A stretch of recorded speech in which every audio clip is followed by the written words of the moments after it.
24-এর যে ছাত্র গণ অভ্যুত্থান, এই ছাত্র গণ অভ্যুত্থানের যে ফসল, এটাকে যেন যে আমরা এই দেশের মানুষের কাজে লাগাতে পারি, এই রাষ্ট্রের কাজে লাগাতে পারি, এই রাষ্ট্রটাকে সত্যিকার অর্থেই একটা গণতান্ত্রিক রাষ্ট্র কাঠামো দেওয়ার ব্যাপারে তাকে আমরা কাজে লাগাতে পারি।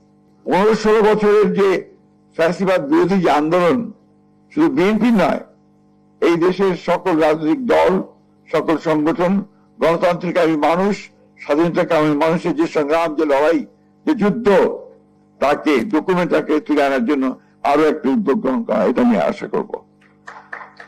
ভোলার শাওন যে পুলিশের গুলিতে এই আন্দোলন করতে গিয়ে শহীদ হয়েছিল, নারায়ণগঞ্জের সম্ভবত তারও নাম শাওন, মুন্সিগঞ্জের মুন্সিগঞ্জের শাওন ছিল এরকম। এবং 7ই ডিসেম্বর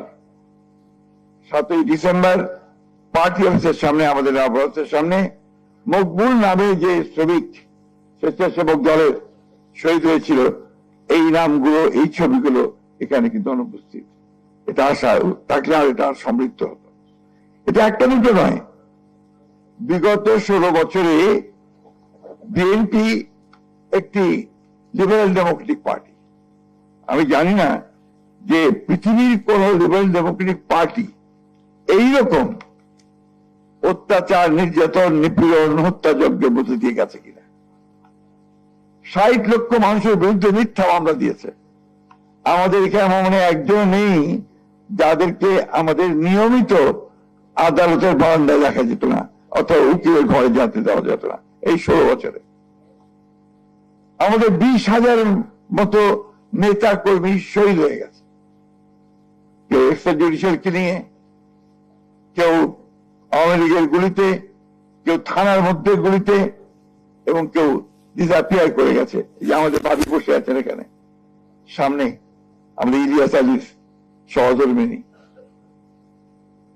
আমরা তো ভুলতে পারি না তাদের কথা, আমরা ভুলবো না চৌধুরী আলমের কথা, পারভেজের কথা, রুমির কথা।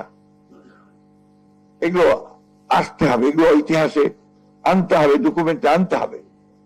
এবং এই বিষয়গুলো আমি মনে করি যে শুধু মানে বিএনপি নয়, এটা এই 16-17 বছরে এই ফ্যাসিস্ট হাসিনার বিরুদ্ধে লড়াই করতে গিয়ে যারা প্রাণ দিয়েছে, শহীদ হয়েছে, পঙ্গু হয়েছে, আমার এখনো মায়ের ডাকের সেই দিনগুলোর কথা মনে পড়ে প্রতিটি। সঞ্জিদা তুলি যখন তাদেরকে নিয়ে আসতো ব্যানারের সামনে, এগুলো আমরা বলতে পারি না। আমি আশা করব এই বিষয়ে আমার অনুরোধ থাকবে, আমরা সর্বোচ্চ সহযোগিতা করব। যেহেতু বাবুল তালুকের একটা উদ্যোগ আছে, এই উদ্যোগকে সে আবার গ্রহণ করবে। রিসার্চের মধ্য দিয়ে ডক্টর মহিন খান আমার মনে এই ব্যাপারে সাহায্য করতে পারবেন। একটা রিসার্চ করে এই 17 বছরের সত্যিকার অর্থে ইতিহাসটাকে তুলে নিয়ে আসা। আমি এখানে কোনো সংকীর্ণতায় ভুগি না যে আমার কৃতিত্ব থাকলো কি থাকলো না, বিএনপির কৃতিত্ব থাকলো কি থাকলো না, এছাড়া আমার সংকীর্ণতায় ভোগার কোনো কারণ নেই। আমরা সবাই লড়াই করেছি এবং সে লড়াইটা করেছি গণতন্ত্রের জন্য।